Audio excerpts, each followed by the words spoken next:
Let's bring in the Bengals head coach, Zack Taylor, joins us on the program. Coach, good morning. Where are you right now? I'm upstairs in my house. Is that where you're going to be draft night? It is. Yeah, I got a decent setup here where I can deadbolt the door and keep my 4 kids at bay. Have you? Oh, good luck with that. Have you guys done a rehearsal draft yet? Yeah, we not quite a full rehearsal yet, but we feel comfortable with where we're headed. You know, we kind of get new memos every day from the league on what it's going to look like, and I think as this week goes, we'll have a great feel for what it's all going to look like and iron out all the kinks. What's your biggest concern? You know, for us, I really don't have one, Dan, to be honest with you. We get to pick the first pick of 3 of the first 4 rounds, where it's a new day, so to speak, you know, to where we get 18 hours to figure it all out and decide who we're going to pick. So I don't think we'll quite face the challenges that everybody else is going to face just for that reason. Of all the years for this to happen, it's kind of set up well for us. Obviously, in the later rounds, we'll be on the clock, and you got to sort it all out. But we got a very flexible crew who can adapt to really any of the challenges that come forth. And we've been using a lot of different forms of communication here over the last 3 weeks and haven't had any problems so far. Has the Bengals organization decided on who you're taking number 1 overall? I think we're really comfortable with the direction we're headed. I'm not quite ready to make any major announcements yet, but I think we've done our homework here the last 3 or 4 months and kind of vetted all these guys out and feel really comfortable with the direction we're headed. Is there a scenario where you would change who you're taking? It doesn't look that way. You know, I think if there's a guy there that you believe in that can really change the franchise over the next 10, 15 years, then that's a hard thing to pass up on. And, you know, people all the time ask me what would it take to give up that pick. And if there's somebody there that people are willing to give up a lot for, that they believe in, you know, then that really verifies what we think about those players as well. So excited to see how it all shakes out next week. How much of a separation do you think there is in abilities between Joe Burrow and the rest of the quarterback candidates? Well, I think you study them all, they've all done things to put themselves in that conversation for number 1. So sometimes beauty can be in the eye of the beholder a little bit. Some people may think of one guy differently than another. You know, they've all won a lot of football games and put themselves in contention to play for championships. And the biggest thing about all those guys is they made those around them better. And I think that's a key attribute for any quarterback is does he raise the level of play of everybody around him? And you see those guys, they got the most out of – some of them had great talent around them, and they got the most out of them. And so credit to all those guys for putting themselves in this conversation. How does being a former quarterback help in this process?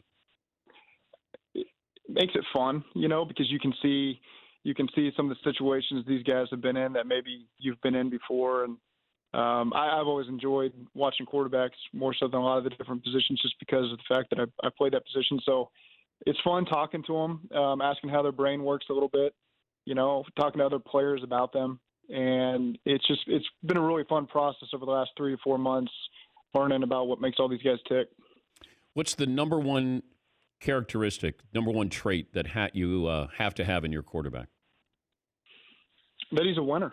You know, you want guys that are used to winning, know how to win, know what it takes, and most importantly, knows what the standard looks like. And oftentimes guys come in, they have a lot of talent. There's no question about that, but they might not know what it looks like and what it takes to be great. And so you want that guy that's going to come in and raise the standard of everybody around them and say that losing is unacceptable. We're not going to endure another year like we had last year, and make sure that everyone gets the most out of their abilities. And that's the number 1 trait you got to have. What's Andy Dalton's future with the team? Well, still under contract. And so, you know, I always like to say that all options are on the table because they truly are. But Andy's meant a lot to me personally, meant a lot to this franchise over the time he's been here, and he's just gone about his business the right way. And so, again, we're just trying to make the best decision for the club right now, and we've got some more time to make that decision. It's a nice insurance plan if you have him there. It just feels like that's the new game plan, Zach, where you have a quarterback, but you have to have a legitimate backup quarterback as well.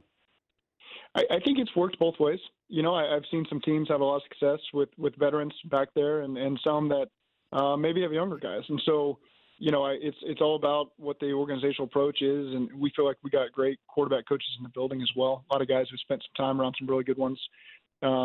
but again, if Andy's still around, then that's a great setup to have for us.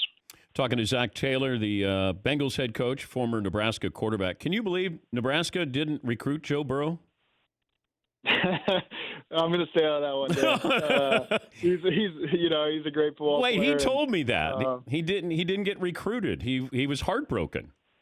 I won't dispute it, but I'm not going to wade into those waters. Nebraska's near and dear to my heart. So I think it's fortunate for everybody he ended up at LSU. They're very happy. He's very happy. Wait, how did you end up in Lincoln? You grew up in Norman, Oklahoma, didn't you? I did. My dad played. Yeah, I was Sooner born and Sooner bred, and my dad played there and was a captain there. I wasn't very good coming out of high school, Dan. I went to Wake Forest for 2 years, then I went to a junior college, and then Bill Callahan came in and recruited me. He was kind of going from an option offense to a West Coast offense, and I happened to be the guy there in the junior college ranks that he thought could help him, and just very fortunate how it worked out. I'm watching the YouTube clips. You look pretty good. Don't do that. You don't need to do that. No, nobody needs to see that stuff. They're standard definition. You're the Big 12 Player of the Year, I think, Offensive Player of the Year. Do your players, have they seen this stuff? They don't need to. We try to make sure that stuff's hidden, and I've gone through some YouTube conversations trying to get that removed from the internet, but so far I haven't had any luck with that. How many guys on the roster could you beat in a 40-yard dash? 0. That's a fact. 0. I think most of our linemen. I mean, they don't look up the combine times, but I did not break 5 flat on 40. So there's not many guys I'm going to be, especially now, 15 years later. There's very little chance I'm going to be able to do that. How nervous are you going into this draft? Excited. No nerves. We got a great scouting department. Duke Tobin, those guys have done a great job getting the coaches aligned with where we need to head, and you put in all the work for 3 months. It's like getting ready for the season. You're prepared for it. You can't wait to see how it all shakes out. But again, we continue to have great conversations. Even this week, still we've got some more to be had to sort it all out. But it's going to be exciting, and not only for us, but I think for a lot of people that get a chance to look forward to watching something on TV and some sort of competitive event, I guess you could say. But I'm excited for it. Have you been told by the NFL to not reveal who you guys are taking? No. Oh, okay. I think that's just a decision we've made, to, again, just use all the time we got, and there's no reason to do otherwise. But again, we feel very comfortable with the direction we're headed right now. No, to get Joe Burrow it makes all the sense in the world. You got to get that quarterback. You got to get that rookie deal. So you got 4 or 5 years to play with the salary cap. I get that. And, Cincinnati's developed very good quarterbacks, through the years. So I get it. I know people keep saying, well, he's an Ohio guy. He's not a Cincinnati guy. Athens is a long ways away from Cincinnati there. But, when I met him, he was very impressive, Zach. That's a guy who is confident and overly confident, I thought. But I think in a good way. It feels like guys follow him.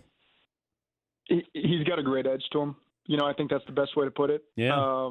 You can talk about confidence and all that stuff with quarterbacks, but he's one of those guys that put in the work, and so he's got the confidence in his abilities because there's not a lot of unknown out there for him. When guys put in the work and they're ready for the moment's not too big for him.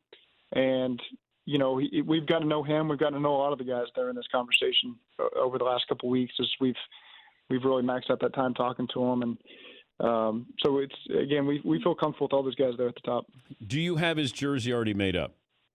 I don't have any jerseys made up on anybody right now. Okay, I'm just curious. Any changes to the uniforms this year? I think there's always little adaptations, but sometimes those things come across my desk after the draft. It's not something I spend too much time worried about right now. Well, you're an advisor. Is that what you are? I can be an advisor for you. I know fashion. I can be a lot of things. Fashion is not something that I usually like to stick my nose into. Some people feel certainly a lot very strongly about certain things when it comes to jerseys and helmets, and that's not something I've always really involved myself in. Well, it's like Brady, we're going to be seeing him in a Tampa Bay jersey. Like, that's going to be there's certain things where you go, I'd never thought, like, I'd see Larry Bird in a different uniform or Magic Johnson, and just certain things. And then all of a sudden, Brady's going to trot out in that Tampa uniform. Weren't you a Buccaneer for a couple of weeks? For a couple of weeks, that's the right way to put it. I had my rookie minicamp debut. Probably it must not have gone very well because a couple weeks later I got that phone call and was told to unpack my bag. I was literally packing my bags to go to training camp. I was zipping up that last zip. I just taken engagement pictures with my wife. It was a great day. I was zipping the last bag. They were about to drive me to the airport, and I got the phone call saying, "Hey, we're going to release you." So I had to trot back down the stairs and let everybody know what happened. So that was a tough one, but I think I got the most out of my abilities. I wasn't an NFL football player, and can be very happy with the career I had. But your wife wasn't marrying you because you were going to be a star football player in the NFL. Like that, it didn't. I don't think we'll ever know. We've gotten far enough down the road where maybe it was too late to turn back. We were already engaged. And now 4 kids. How old are these kids? Yeah. My boys are 9 and 7, and my girls are 3 and 1.